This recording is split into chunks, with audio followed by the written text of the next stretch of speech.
So in Nehemiah chapter 4 from verse 1, it came to pass that when Sanballat heard that we started building the walls, can we give you the King James version? The Message version rather, he was wroth and he took indignation.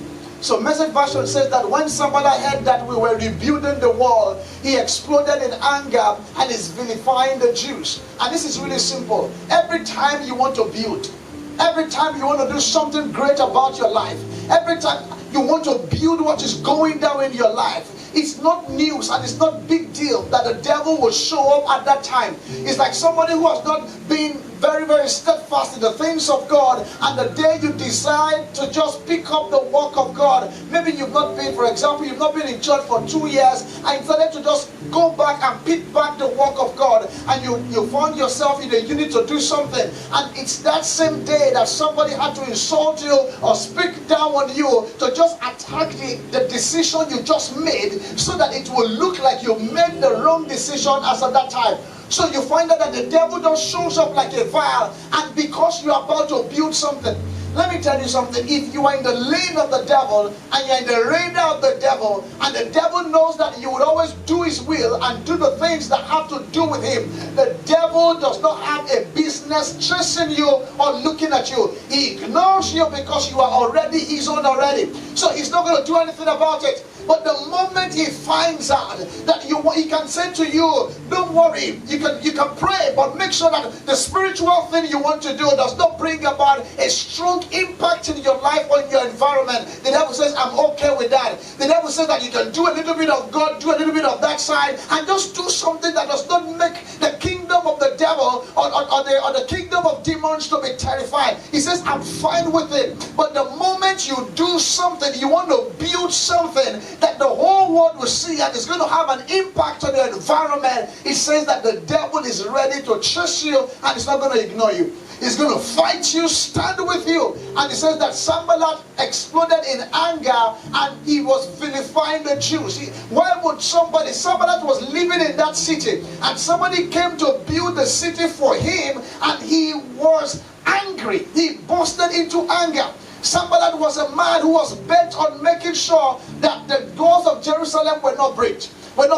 He knows that if they build that wall, there's going to be a major shift in the commerce and the spiritual atmosphere of Jerusalem. He knew that there's a prophecy that has gone ahead from the days of Abraham, and it's coming to times that those things were about to merge together. Like we talked about Ezekiel and Daniel on Sunday, those things were about to merge together, and he was bent on making sure that thing is not going to happen.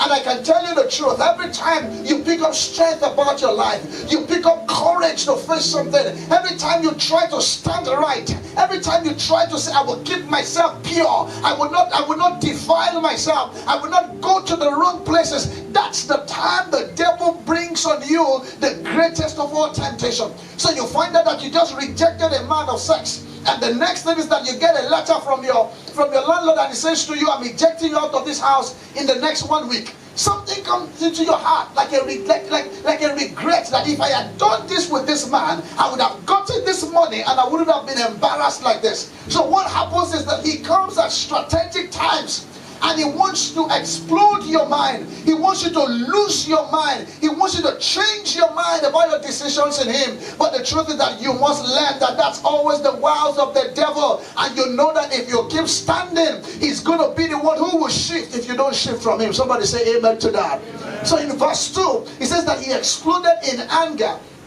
And in the company of the Samaritans, cronies, and military, he let loose.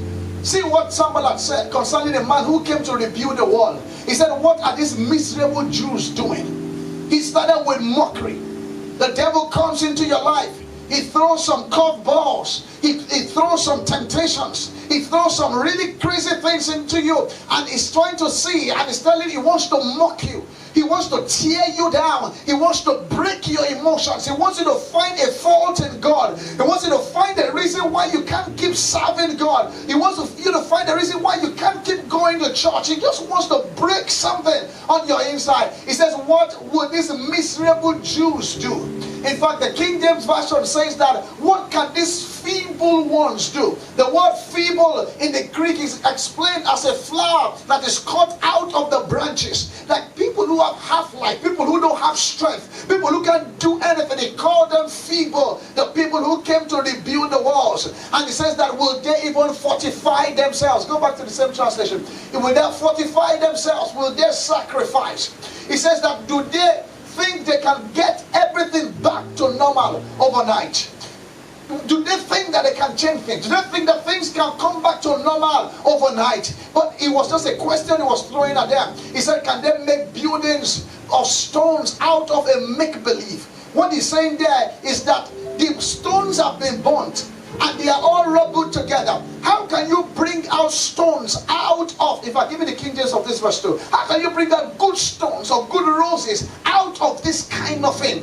He asked 4 major questions that I think that before the devil or anybody with a theory that comes near you to ask you is a question you must ask yourself. That for your life and for your destiny, do you think that you can fortify yourself? He's asking them that do they have a protection? Who is the person leading them? Who is the person sponsoring them? Somebody that says, I'm the cabal over this nation. There must be somebody behind these guys that's making them want to do this. There's somebody that's pushing them into greatness. There's somebody that's telling them that their lives can be better. He said, can they fortify themselves if they start this battle? And you know, for Nehemiah, they didn't need to answer them their questions, because we don't even, as Christians and God's people, we don't need to fortify ourselves. We don't need to look for what is going to protect us. The Bible says, he that dwelleth in the secret place of the Most High, he shall abide under the shadow of the Almighty. I will say unto the Lord, for he is my refuge and is my fortress. I wouldn't need to think of who will fortify me. The one who produced me is my fortification, and that's why I will stay courageous on the journey of destiny. I will lose strength, I will lose fervor, I will lose zeal. I will keep it up to the point I get the mark to which I was called. Somebody say amen to that. Amen. So he said to them that will they sacrifice? Will they offer praise?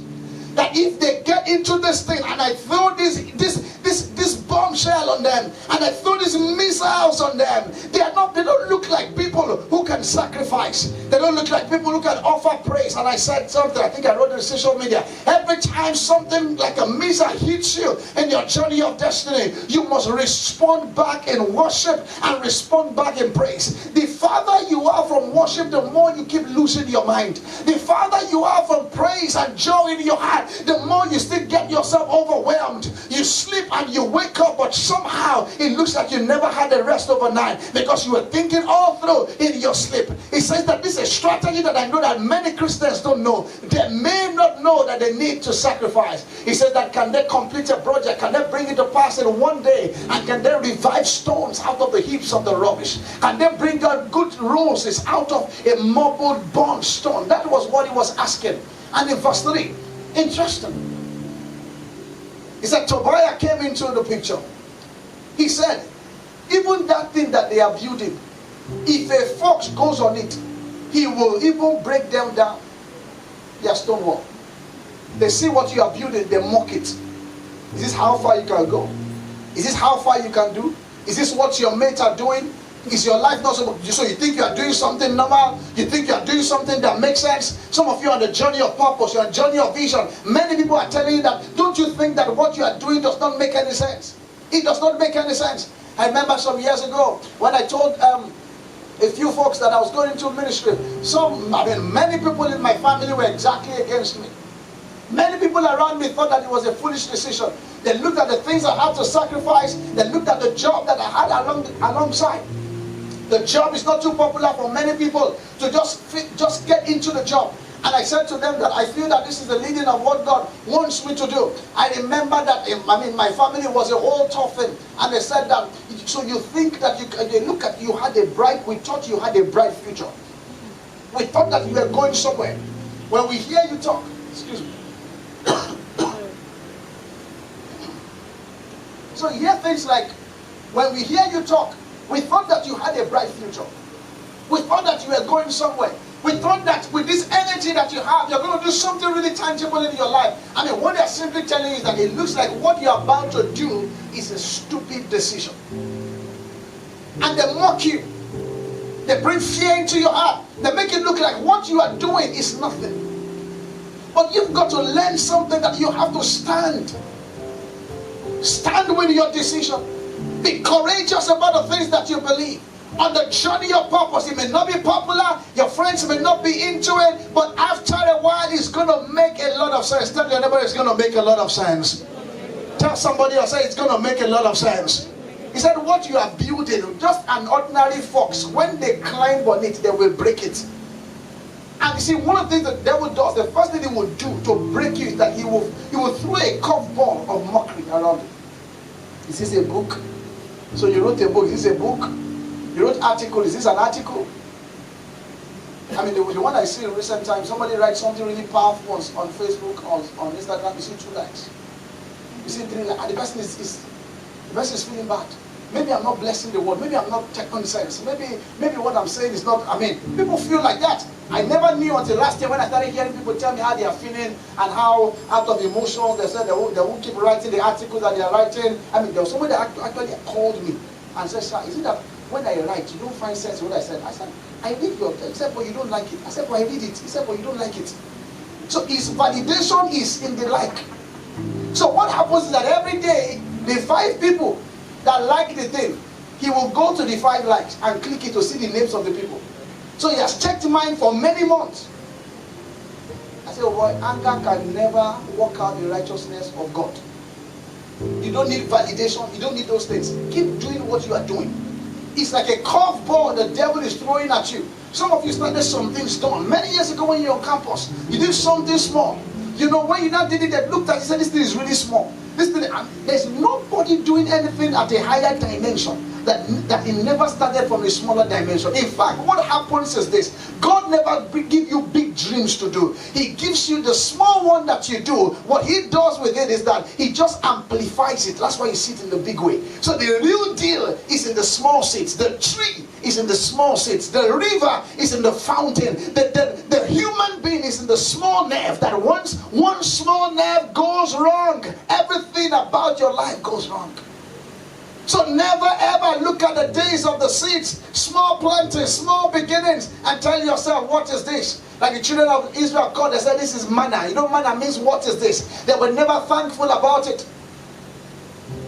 Somebody was throwing that at them. So in verse 4, so Tobiah came, gave his own. Now Jeremiah said, oh Lord, we are despised.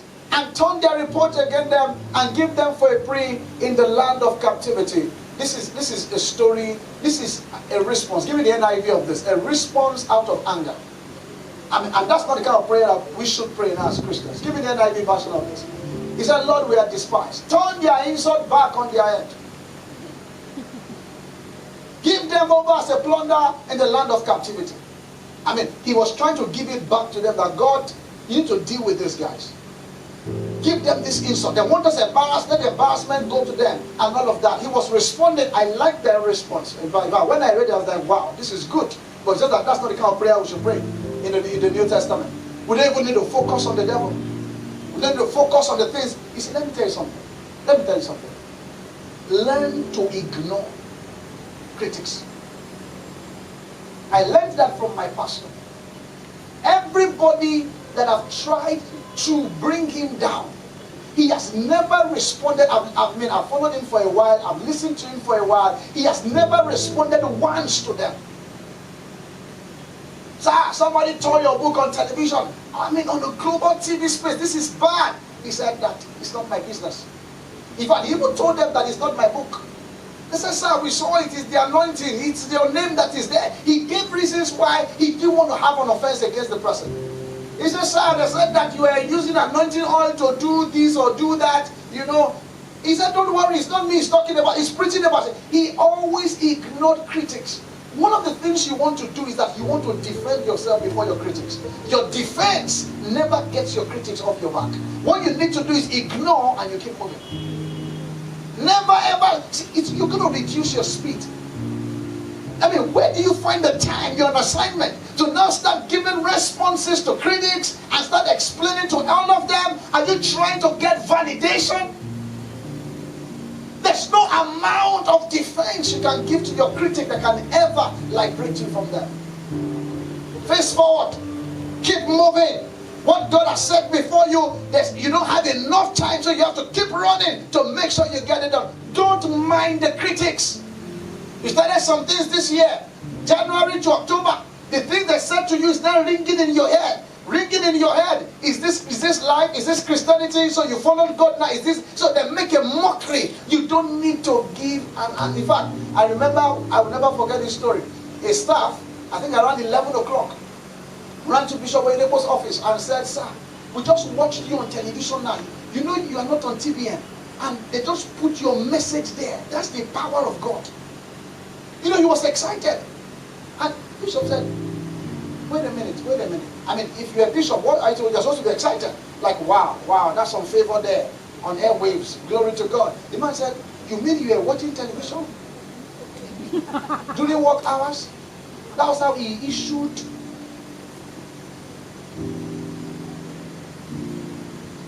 a law that nobody will ever watch TV in all their offices worldwide. If you ignore the applause of men, you will not be moved by their criticism. And that's the truth. Verse 5. Turn their plunder against them. Do not cover up their guilt. Go to verse 6. I mean, he was giving them back to send that kind of... I don't want you to recite that kind of prayer. So in Melania said, we rebuilt the wall till all of it reached half of the height. And the people walked with all of their hearts. The King James uses the word mind. That was the original word there. They used their mind. We rebuilt the wall. So no one was trying to say, as they were throwing court balls, mockery statement, mocking us, they were telling us we won't go far. He says we kept up, we resumed the work and we kept walking. Can I tell you something? This year 2019 is not yet over. Resume work back. Anywhere they brought you down, they tore you down, tore your emotions, said all kinds of things, life threw all kinds of things at you, go back and resume work again. Don't go and start sulking, sitting down somewhere like a defeated person. In Christ, we are never defeated. We are more and conqueror in Christ. Somebody say amen to that. Amen. So get back to work. He said that with all of that, we built the wall to half of the height. We made the greatest progress in the times of our adversaries. So the times that you are in is the time where the adversary is strong, but it's the time to build. Tell the neighbor, say, start building. Tell somebody, say, return back to building. Return back to building. Some of you have to rebuild your spiritual mind, rebuild your reading culture, rebuild your prayer culture, rebuild anything that is, just go back. Ignore everything that is said around you. Ignore it. The moment the adversaries are strong, that's the best time to build. In fact, somebody asked me a question in an interview. I said that the best times that I move forward and I make progress, they are the times where the greatest adversaries are launched at me. Because immediately at those times, I make real progress. Real progress. I said to somebody, I said, in the past 2 months, I've faced one of the greatest things this year, in the past 2 months. I said, do you know that the past 2 months have given me results I've not gotten in the past 5 years? Including access to revelation. I said, so, if you ask me, I would rather prefer times like this than the times where I'm just fine, I'm I'm not making so much progress, but I'm just fine, I'm just at the same level. Comfort and growth don't go together. If you are growing, you can't be comfortable. And if you are comfortable, it means you are not growing. So it's a good way to check it. They walked with the whole of their mind. In verse 5, he prayed. In verse 6, he walked. So it means what? Pray like all your life depends on prayer. And walk as if all your life also depends on work. Balance the two. Don't just pray and not do anything about it. Get back to prayer. So some of you that are so into work, intellectuals, everything is just going to be my work, my work. God is saying that, okay, go and get some more spiritual diet. Get some more spiritual vigor. So balance up that with your work. Some of you who have thought it's just spirituality, get back to your work and resume it. You will be shocked at how much God can do with your life between now and the end of the year. There are some things you don't have to wait till January before you launch it. Or maybe January is the no, you can launch it this year. God can still do great and mighty stuff for you. Glory to God. I said glory to God. In verse 7, so let's move on. I'm running through the whole book of Nehemiah. So Sanballat, Tobiah, I like this place. and the men of Ashdod, they heard that the repairs of Jerusalem had gone ahead and the gaps were being closed. They were angry. The more they talk, they were closing gaps. As they were talking, they were closing gaps. As they were talking, they were closing gaps. So I want you to give every mocker an assignment. Give every enemy an assignment. You keep talking, I will keep closing the gaps of my life. You keep preaching a mockery around me, I will keep making progress. Before you know it, I've closed another gap. Before you know it, I've closed another gap. Before you know it, I've closed another gap. I pray for somebody here tonight. May you close more gaps between now and the end of the year in the name of Jesus Christ. Amen. That amen is too shallow. That amen needs some help. That amen needs some massage. Keep closing gaps. Keep making moves. Keep making moves. One of the things I'm excited about 2020 is that it's a year of moves. Oh yes, keep making moves, keep closing gaps. Resume back at that thing, at that work, at that vision. Resume back at it. He said they heard. You see, everything about Sambalat was that they were hearing. Then they started building. Then they heard that they had reached half. They heard that they kept closing gaps. That's going to be the reward of your enemies this year. So you're just going to ignore them. Ignore them. Keep doing it. Keep doing it. Verse 8. Moving forward. They all plotted together to come and fight against Jerusalem and stir up against it. Verse 9. But we prayed to our God and posted a guard. Did you see that? We prayed to our God, but we were not just praying. We posted security men there. So that if they show up, we can use spiritual strength and our own human strength through weapons to deal with them. So it's not enough to just say, so imagine here now, that inside this facility, all we are doing is prayers. So we pray every day that God is going to secure this place, because you know that at the end of the day, it's still God that secures a place. You know that kind of thinking. He that watches, the one that just answers is just watching in vain. You quote that scripture to yourself and you just, watching in vain. But we will be praying. So we do prayer chain. So you are praying, everybody in front of you are praying on Monday, you are praying on Tuesday, Wednesday, Thursday, Friday, Saturday, Sunday, Monday. See, I know how it's going to happen. Because it may be the day that the most spiritual team, the day they are praying, that's the day one fool will just come and launch an attack. And just come and create it. He said that we prayed, but we posted our guard. We were praying, but we were walking. There must be something that you deploy together. Spiritual sense and common sense. Spiritual sense and professional sense. As we were praying, we went back to the proposals and we're writing the proposals again.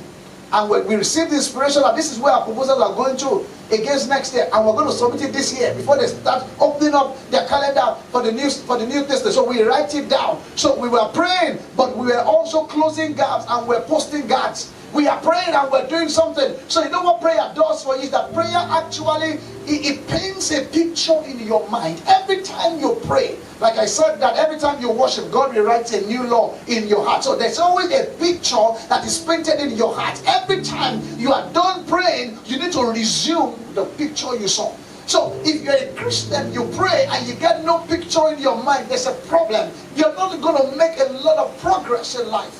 You must learn to take away every distraction. Freeze your mind, your spirit, and your body to that task. And as you pray, and that's why you must have studied the word, or you must have meditated on the word. As you pick the word and you are praying over it, there's a picture that is framed up in your mind. And as you are doing that, you know that when you are getting out of the place of prayer, you are moving to the place of intelligence. Prayer is to deliver intelligent tools into your hand. Prayer is not a ritual. Prayer is not just something that just mumble with your mouth, and just say it and just go away. If you just say it and go away, even if it's 1 hour or 2 hours, nothing will happen. We were praying, but we received the instruction from God that we should post guard there. So you must do that first step. So this was happening to Nehemiah in the midst of all of that. He said, we prayed and we did that. So now they got to half. Go to verse 10. As they got to half, they needed another strength to go from half to completion. Verse 10, who is on that system? Meanwhile, the people in Judah said the strength of laborers are going down. So now their strength was going down. They cannot rebuild the walls. It happens to us. At every time, go to level, we faint. When you get a level of victory somewhere, after a while, you just lose strength. This is actually a time of the year where a lot of people have lost strength. They have come to agree with the curved balls that the devil threw at them. They are just fine with it, that maybe that's how God wrote it to be. We will be right amongst them to kill them and put them to them. Somebody was saying that we have gotten them. Now that they are down, we launch the attack of fear and we run the prowess around them. Verse 12. See the response that happened here. He said, wherever you turn, they will attack us. Verse 13. By themselves they began to say those things out. Therefore, Nehemiah said, I found strength, and I stationed some of the people behind the lowest point of the wall at the exposed places. I started posting them families by families with their sword and spears and bows. In fact, so at first he posted security men. Later on he saw that this is not enough. He now said family by family. There will be running shift. If you are not doing construction, you'll be holding spears and you'll be holding bows. If you're not doing construction, that means that with your right hand you are doing something, but with your left hand there's also something protecting you. As you are walking, there are swords in your hand. So what happens is that there's an intelligence that God delivers for you in the midst of your adversary. That when you pray about it, you receive something strong from Him and He gives you instruction. Never ever miss the instructions that God gives you in those times of your life. Verse 14. So move fast now. And I looked things over. I stood up and said to the nobles and officials and the rest of the people, don't be afraid of them. Remember the Lord. Give me the King James of this. Who is great and awesome. Fight for your brothers. Fight for your sons. Fight for your daughters. Fight for your wives and fight for your houses. King James says that I rose up among the nobles and I said to the rulers, be ye not afraid of them. Remember the Lord. One of the most powerful ways to fight a David said, I remember that when the lion came into the farm of my father and was going to grab the sheep, I took it by the paws and I tore it. When he was saying that, he was trying to gain strength and courage to fight Goliath, because there's no how in his right senses that a David of that stature would want to go and confront Goliath. So when somebody was saying that, can they offer sacrifice? That when I start with them, they will forget about God and they won't be able to give thanks or worship God in the midst of the process. Nehemiah said something. He said, remember the Lord. Guys, all of them were down. Their strength were down. And the only way to bring their strength up is to make them remember what God has done for them. He said, remember the Lord. He is great. He is terrible. That terrible, that means He's awesome. Remember the things He did for our fathers. Remember how He parted the Red Sea. Remember how He took us from the midst of Egypt. Remember at one night He dealt with Herod and all the Pharaohs. He said, remember those things. As you launch into this month of November, the overwhelming circumstances are still there. The issues of life are still there. They are not solved. But you go back and remember the times that God delivered you. The times that you wore one shoe or one sandal for 40 years, and yet the sole of the sandal, they did not go bad, they did not go down, and you wore it and it was still new, like He did for them in Israel. Remember and recount for yourselves. People forget so soon, so they discount God's blessings upon their life, so they do not count it. But you will go back and remember. As you are remembering, strength is coming to you, and you are able to say, I can face this Goliath that is coming my way. When the devil launches the attack, go back and remember. It's a deliberate and an intentional effort. And just tell yourself, I choose to count the things that God has done for me in the past, and this is what I will rejoice in. So as he was saying that to them, guess the next statement he said? He said, fight for your brethren. Fight for your sons. Fight for your daughters. Fight for your wives. Fight for your houses. Fight for every one of them. So as you are remembering and as you are thanking God, He's giving you strength. But the strength in the place of prayer is not for you to be timid. Arise and fight. So can I tell you, in this month of November, stand and fight. Stand and fight. Look at the things fired at you. Go to the place of prayer. Receive intelligence. Launch out your missiles in the space of the Spirit and get yourself together to fight. The devil, see, in the kingdom, we don't recognize timid people. You have to stay strong on your feet. Get some strength. You may be down before, get some strength again. Arise. That's why when Elijah ran under the tree, because he was weak, the angel said, in this kingdom there are no weak people. Weak people don't get any result. Take this water, take this bread, eat and drink, for the journey ahead is still far. So I'm telling you that what is ahead for you in 2019 is still great and is still awesome. That in the next 52 days thereabout, there's still something huge written in your name, and there's still something that will happen for you. But God says you can't stay defeated. You can't stay sulking. You've got to arise and you've got to fight. He says if your life is worth it, fight for your life. If your wife is worth it, fight for your wife. If your house is worth it, fight for your wife. If the health of that person in your family is worth it, fight for it. Don't stay timid around it. He said, I said to them, fight. And that's what I want to end up with tonight. Fight. Get it from God and don't be timid about it. Then launch out and say, I'm not giving up. I won't be down. If he did it before, I remember, he would do it again. My God will do it again and again, just like before. And you look at the devil in the face and you say that I'm coming again. You may have brought me down the first 10 months of this year, but I'm rising up again. You asked me a question. Can they separate roses out of the rubbish, the piled and burnt? But guess what? The Bible says that God can do exceeding and abundantly above what we can ask or think, according to the power that is at work in us. I will arise and I will fight. Just look at your family. Things are going down the line and you're almost saying that maybe that's how God says it's going to be. And I'm daring you tonight, in this month of November, arise and fight. I know you have been praying, but it's time to fight. I know you have been fasting. It's time to fight. I know you have been given, but it's time to fight. Many times you have tried to do some things, but you didn't have finishing. Fight for it. Fight for your emotions. That your emotions will not be broken. Nothing will come into your life and break your emotional life. That everything that the devil sends to your system to break you, you will fight it. Sometimes you use joy deliberately to fight some things. You just wake up because it's a crazy world. Crazy news everywhere. But you wake up every day and say, I'm fighting for my life. This is the day that the Lord has made. I will rejoice and I'll be glad in it. Nothing will break me down. Nothing will keep me down. I mean, the devil knows that I don't know what God has ahead of me, but I will fight for it. Glory to God. Glory to God. Glory to God. I feel that as you are seated, just pray as you're seated there. Just pray.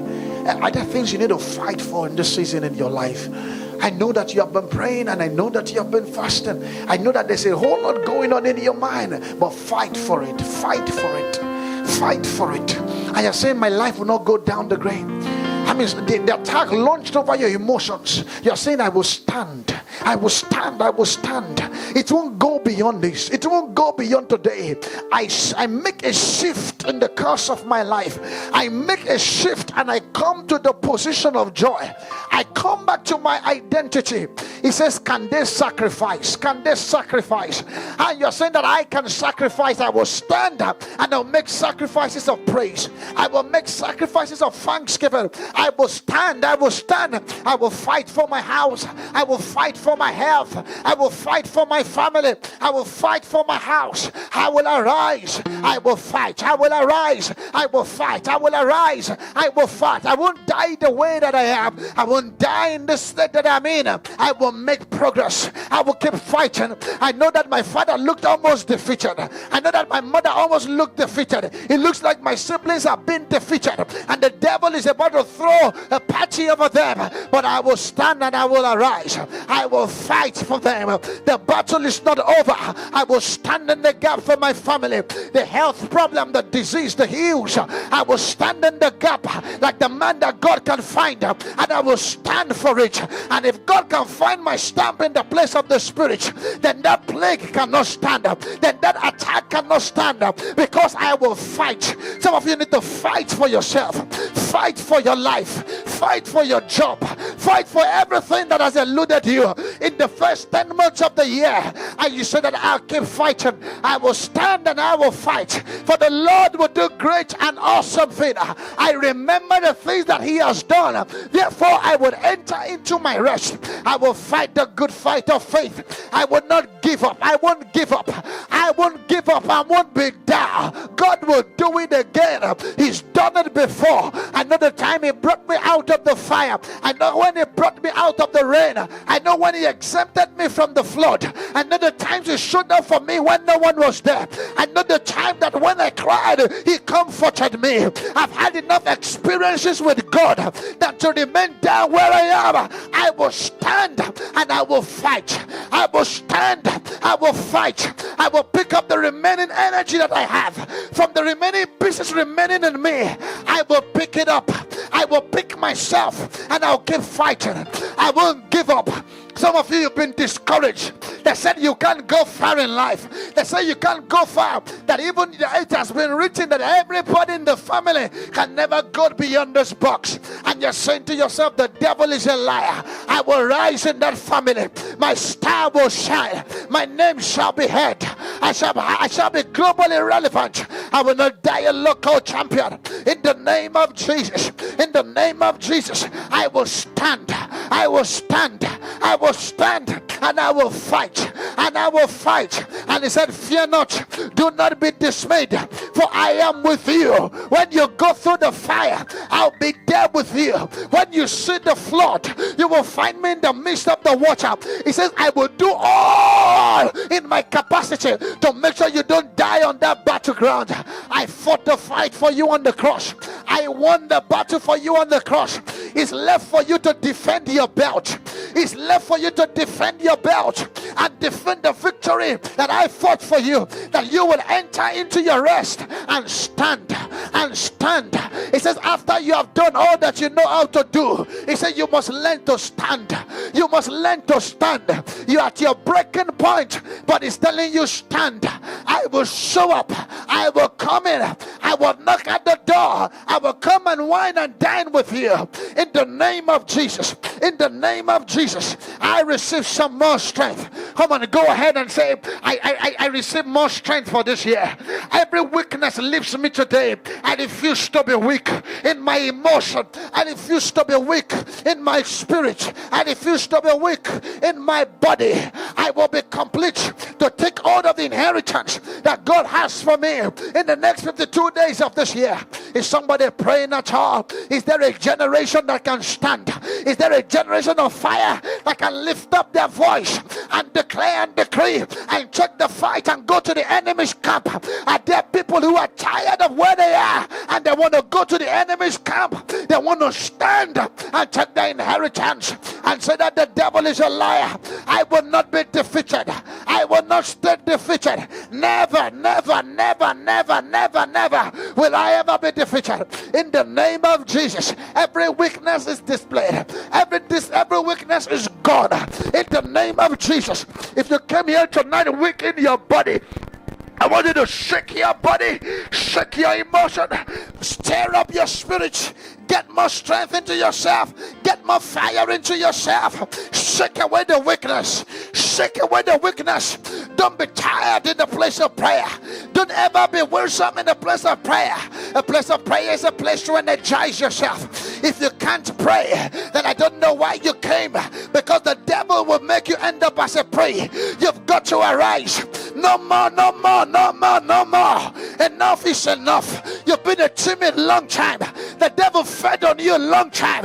He used your family anyhow. He displayed it anyhow. But you're saying no to the devil. That not on my case again. Not on my case again. I put my stamp here. Devil, you can't come here again. Devil, you can't show up here again. Devil, you can't come into my health again. I'm standing with the swords in my hand. I'm standing with the talents and the giftings in my second hand, and I'm going, checking back all the devil stole from me. I'm going back to where it was taken, and I'm taking them back. I receive my harvest again. I receive my harvest again. You've gone through too much years. You've gone through too much pain, and if you think it's not enough, that means you've accepted it. But if you are the spirit in your spirit, you will go back and take your sheaves in your hand. I take my sheaves in my hand. I take my sheaves in my hand. I take my sheaves in my hand with my pain, with my pieces, with all my tears, with all my worries, with the nights I had sleepless. I will pick my sheaf where I am. I will keep moving. My breakthrough is at hand. My breakthrough is at hand. My victory is at hand. My healing is at hand. In the name of Jesus. In the name of Jesus. Thank you, Father. Look at me. Rahab and her family, they were about to be destroyed. It just needed, it was a time of more days. Moses sent out spies to go look for a land. The spies met Rahab, who is the prostitute, the girl by the red light. Rahab said that, I know that God has given you this land. The spy said, we don't even know, including Moses didn't know. He said, but I know that you are coming to destroy here. But he said, when you come, make me a promise that you will not destroy me. They said, I promise. He said, make me another promise that when you come, you will not destroy my family. You will not destroy my father, my mother, my sibling. They said, we promise. And every other person and place, they got them destroyed except the house of Rahab. It tells you what the power of one man can do. If one man can stand and say, devil, make me a promise that you won't touch my family. I put a stamp on them. And I tell you something, there's something I know about the devil. He obeys. Every time you speak the language of a fight, the language of military with him, he obeys. If you say timid, imagine Jesus Christ went to the tomb of Lazarus and I was going to say, Lazarus, come out, Lazarus, come out. Nobody understands that kind of language.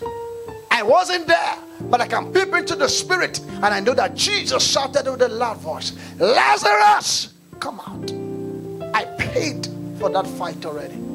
Are there things you need to fight for in your family? They have depended on you till now, but you have been timid.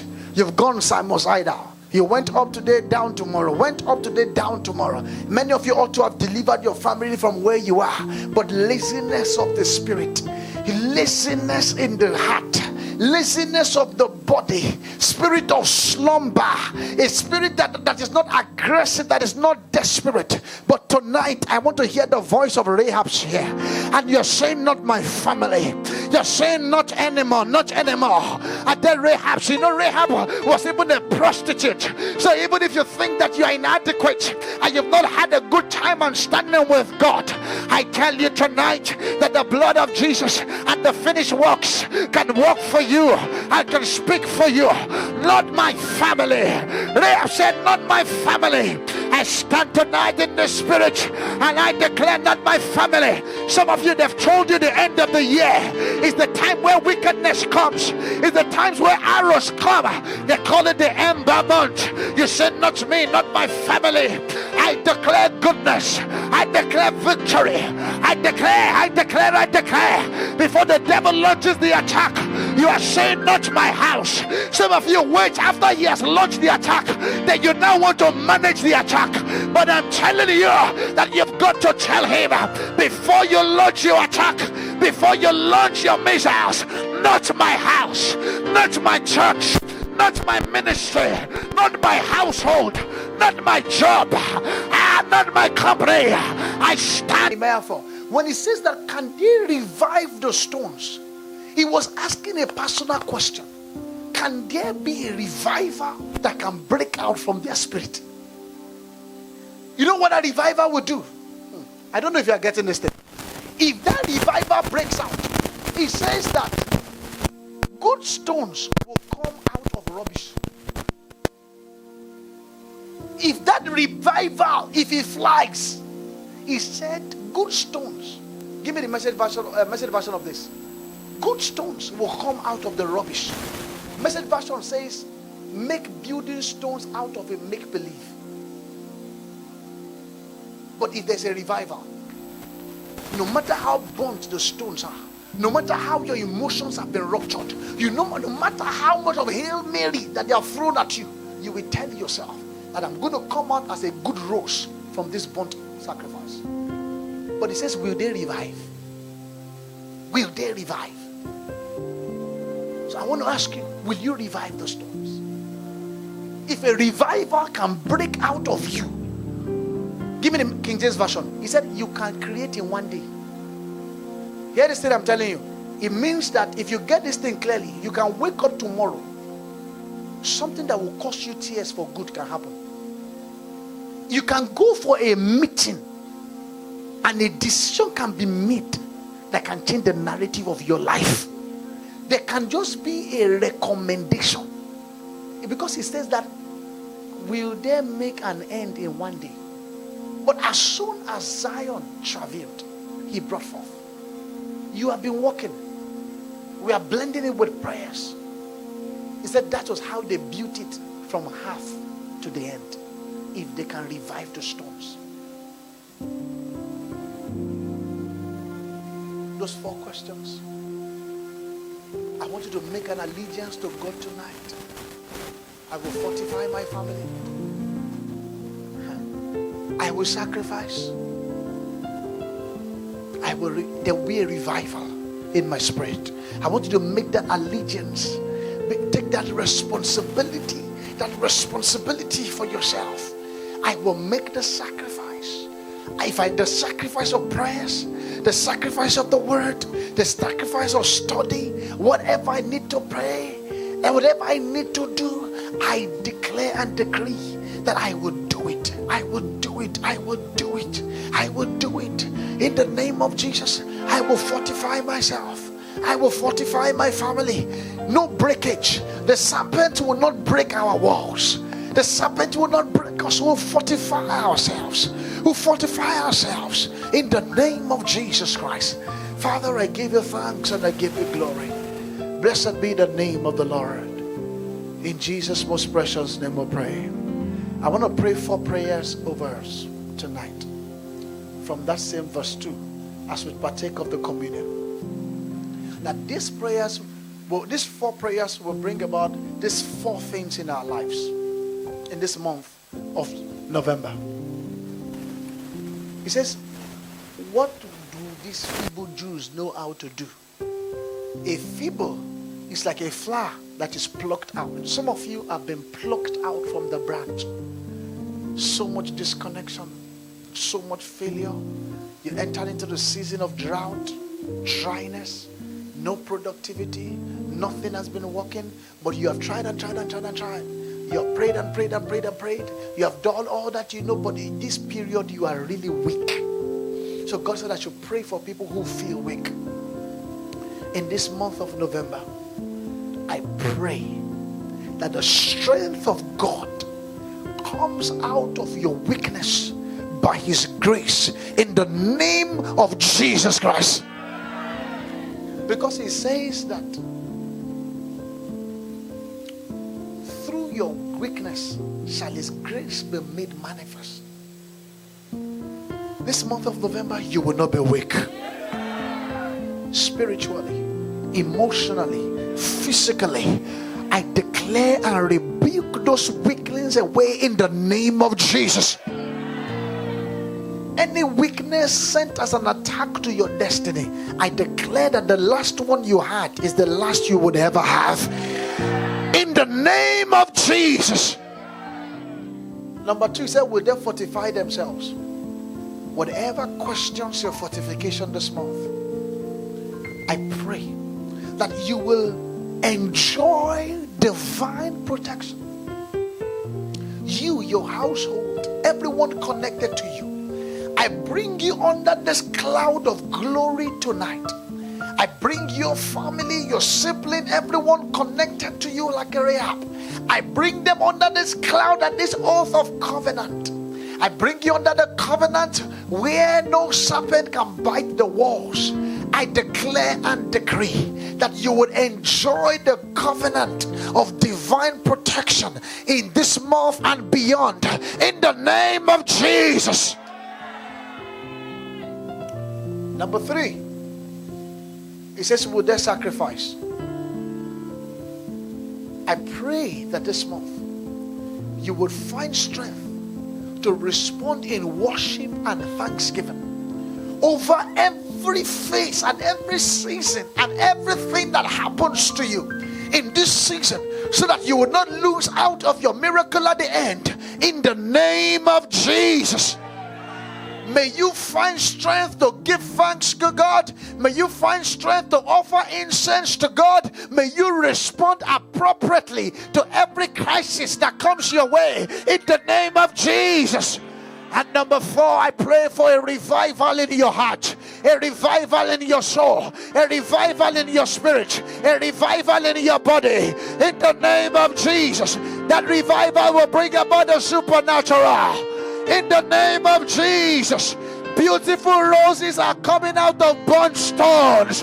In the name of Jesus, every life that has been ruptured, I declare that something good is coming out of your life in the name of Jesus. He said, and I looked at him and I said, do not destroy that vine, for there is good in it. This month, every attack launched at you, God will find good in you, and the devil will not be able to destroy you, in the name of Jesus Christ. And this word that I've spoken over our lives and family, it will not be stolen and it will not be thwarted, in the name of Jesus Christ. As we partake of this communion tonight, I declare that this is going to bless our heart. As Elijah, he woke up Elijah under that tree, and he said to him, Elijah, eat, for the journey ahead is still much. And Elijah received strength, slept off and received strength.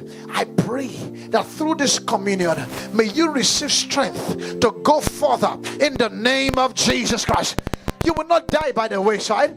You will not faint by the wayside, in the name of Jesus Christ. In this month of November, you will finish well. I said you will finish well. I said you will finish strong. As you take the communion tonight, I pray that every weakness in your body, every sickness, every disease, all kinds of ailment that is lying in your body, I rebuke them from you right now, in the name of Jesus.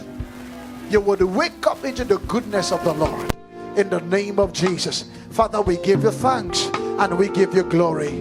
Blessed be the name of the Lord.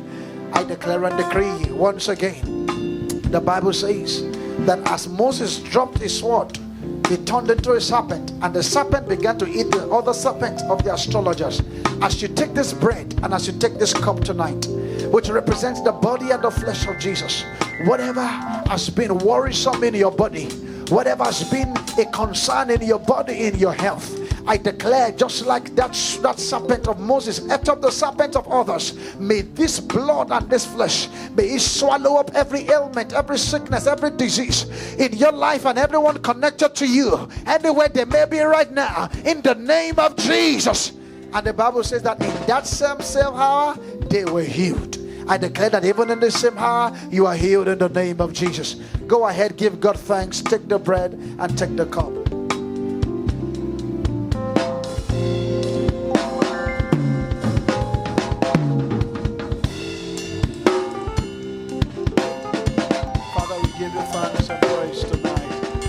Blessed be the name of the Lord. In Jesus' name, you may be seated.